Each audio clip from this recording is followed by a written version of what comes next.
And good evening to London correspondent Jonathan Sacerdoti. Good evening. As always, a lot to talk about. Let's start with UKIP. What for the future of this party? Is this about rebranding? Rebranding is quite a difficult thing to do when you remember that Nigel Farage has been the brand effectively for so long. But in stepping down, he seems to be indicating that the party has more ahead to come, but that it shouldn't be represented by him as the leader.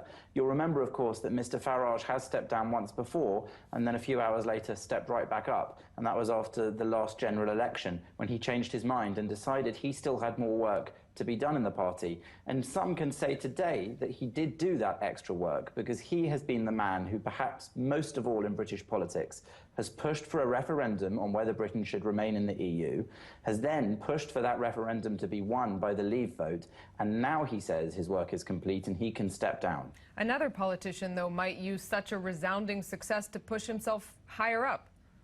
Indeed, and perhaps this will make some of Mr. Farage's doubters give him a little more credence when he says that he had no political ambition himself out of a desire for power. He simply had this one mission in his political life, which was to make sure that Britain left the EU. We saw him in the European Parliament immediately after the results of the vote the other day, saying to them in the Parliament that 17 years before he had set out to achieve that goal and that they laughed at him. But that day they were no longer laughing because he has achieved his mission. Now, this looks exactly like Mr. Farage is true to his word, if indeed he stays away from the leadership of the party, which so, he seems to be doing. Jonathan, let's just look briefly at Labour Party. Jeremy Corbyn, a grilling today on anti-Semitism. Quite a grilling. Indeed.